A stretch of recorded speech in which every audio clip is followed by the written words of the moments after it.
Hello, today we're going to show you how to install an HB Industries optic mount onto your FNP or PS90. By using our optic mount, we're going to be able to install the optic of your choosing directly onto the upper receiver of your FNP or PS90. Our optic mounts are going to be dedicated to specific types of optics. So for example, this mount would interface with a primary arms prism or ACOG mini style optic interface.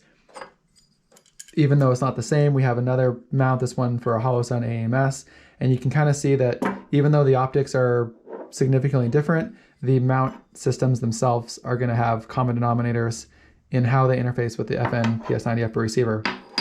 So the general purpose of this video is going to be to show you how to use an HBI Industries mount regardless of the optic type and successfully install that mount onto your FNP or PS90. There are going to be situations with each type of optic where it might vary. For example, if your optic comes with a 1913 or other style mounting interface, you're going to have to first remove your optic from its supplied mounting interface in order to directly mount it onto the HBI Industries mounting plate.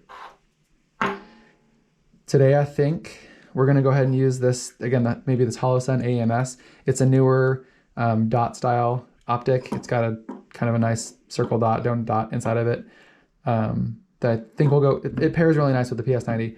And again, we'll kind of just talk in general terms as we go through this about how if you were to choose a different mount and a different optic, some things you might look for and how you would, again, mount your other optic, not a hollow sun AMS, to the FNP or PS90. So let's go ahead and get started. The first thing we'll do here is going to check to make sure the weapon's clear, so no magazine. We'll check the breech and chamber. Just again, verifying the weapon's empty. And to do our installation, we're going to need, for the hollow sun AMS, we'll go ahead and use the AMS mount kit from HBI Industries. I'm kind of excited to show you what's inside the box here. So of course, the mounting plate itself, but we're also going to get some shims and some hardware and tools. And I'll kind of explain what these are all for. So we'll have 2 Allen keys.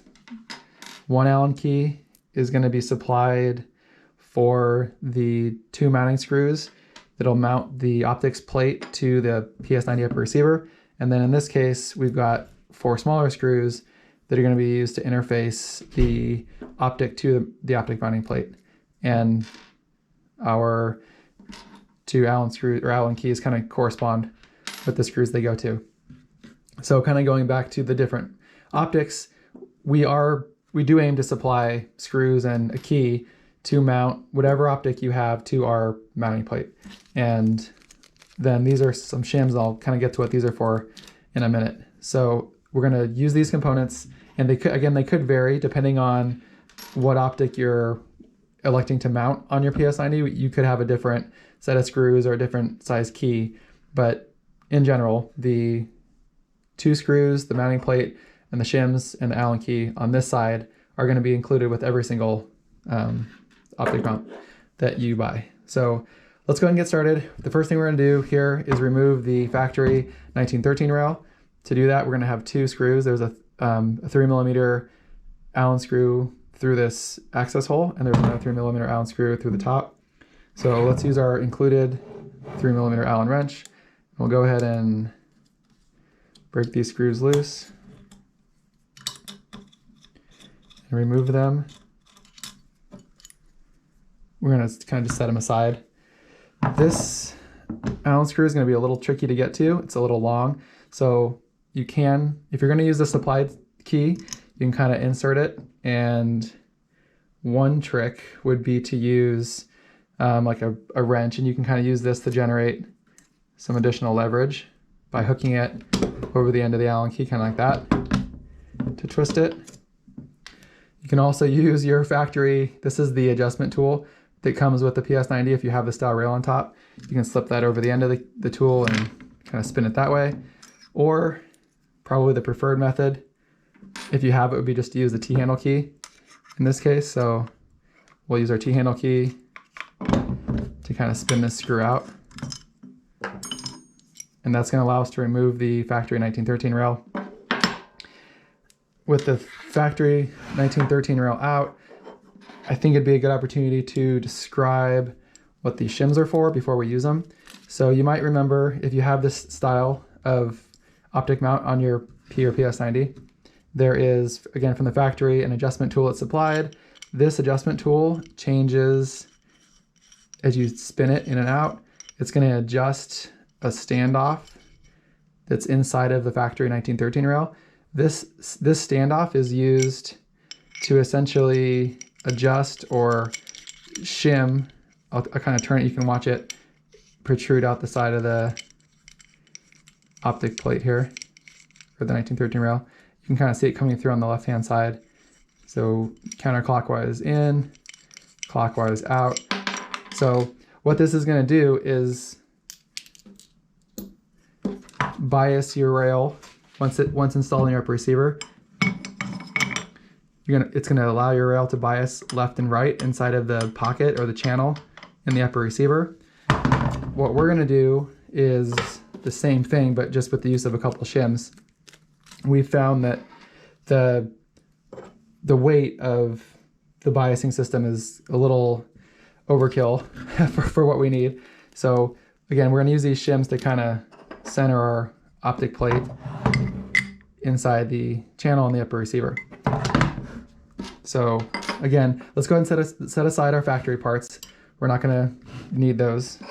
And let's get the optic prepared for our optic plate. Again, regardless of what optic you choose, if there is, for example, this one has looks like a lower 3/4 witness for an AR 1913 style mount on the bottom, you'll need to remove any mount that's on the bottom of your optic, because we're going to directly interface with our optic mounting plate. So I'm going to, in this case, there's 4 screws on the bottom of my optic. I'm going to use the Allen key that came with the HoloSun AMS. In our experience, all of the, I guess the name brand or the more popular optics do come with the tools needed to install and remove the plates on the bottom. So here we go. Once you have your plate removed from your once you have the plate removed, the mounting plate removed from your optic, we're going to kind of leave the optic and discard any of the mounting hardware that we had from the optic manufacturer. Make sure the bottom of your optic is clean and there's nothing blocking any of the mounting holes. We're going to remount the optic to the HB Industries mounting plate. And again, even if you're not using this exact optic, every optic plate that we manufacture is going to have factory style mounting posts or bosses or geometry that's going to correctly locate the optic exactly as it did on the factory mounting plate that you removed. So let's go ahead and install our 4 supplied screws. In this case, I like to use Loctite. Some people dislike using Loctite on their optics because the very, very small screw sizes typically used with optics. If you use a blue, non-high temperature Loctite, we've kind of found it's normally okay. So, and we've never had problems with them. So go ahead and apply Loctite, install your screws. If you're using like an RMR or like a handgun slide style mount, you're probably going to not have to worry about this step. You'll have maybe 2 screws on the top of your optic that'll interface with the top side of our mount. But for a lot of the larger enclosed red dot sights, you'll have mounting screws on the bottom. So with all 4 of these screws torqued, we're going to go ahead and install this new assembly. So we've essentially replaced the factory mounting provision with a dedicated PS90 mounting provision or bracket. We're going to go ahead and install this into the upper receiver of our PS90. To do that, we're going to go back to our shims, kind of like we talked about, where we will need to pick the shims that position our optic correctly. The shims that come with, you'll have essentially a large, a medium, a small, and then 2 very small or thin shims. So a total of 5 shims. It's been our experience so far that the majority of PS90 upper receivers will need 1 shim, specifically kind of this small shim that's about 1 millimeter thick. If you run into a misalignment situation, you can mix and match. You can pair up 2 shims, or maybe it's going to be 3 shims to get the exact spacing that you would need for correct alignment. And I'll show you right now what correct alignment looks like. So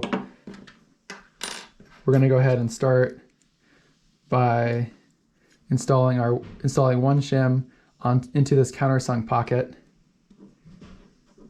on our mount. And then I'm going to insert my screw through that shim.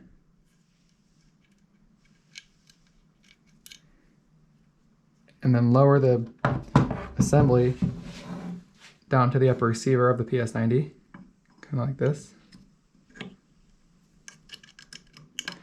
And we're going to obviously take care not to lose our shim here.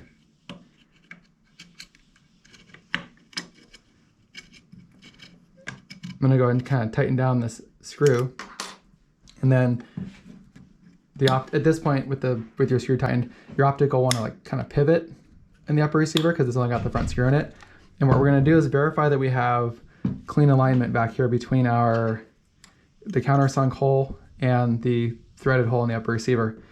And I'm going to go ahead and show you a picture right now on the screen of alignment that's on the left, kind of too far biased to the left. In the center would be what we're looking for, and then on the right it's going to be too far biased right. In this case, I think we have perfect alignment, so we can go ahead and install our rear screw.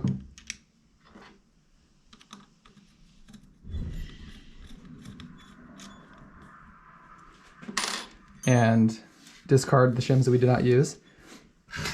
If you found that you needed to change your alignment left or right, you could simply add or remove shims on the front pivot screw to bring the rear screw into alignment. The torque spec on these 2 screws, on the front 3mm and top 3mm, is going to be 10 inch-pounds or 1.2 Newton meters. I'm going to go ahead and torque that now. So 1.2, 1.2. And with the mount installed and the optic mount to the mount, of course, that's going to complete our installation. Now would be a great time to go zero the optic and just have a ton of fun with the lowest profile and cleanest, lightest integration of an optic to your PS90 upper receiver. And I guess the last thing I should probably mention is that some of the, so for example, here's a primary arms. It's a 3x magnified optic. Some of the optics will come with different mounting plates. So this one's going to come with different standoffs, different height adjustments.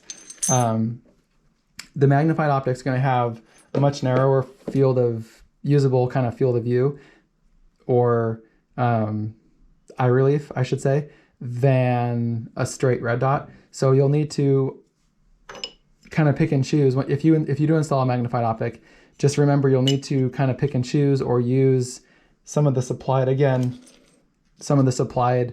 mounting brackets to kind of get the magnified optic in the right position so that the eye relief mates up with your shooting position. So again, maybe that's just another thing to mention, is that if there are universal risers, offset mounts that come with your optic from the factory, we have designed all of our mounts to accept those factory attachments that would, again, allow you to position your optic exactly as you need it. So if you have any questions or need any other additional information, please, as always, feel free to reach out to us, and we'll be here to help you. Thank you for watching.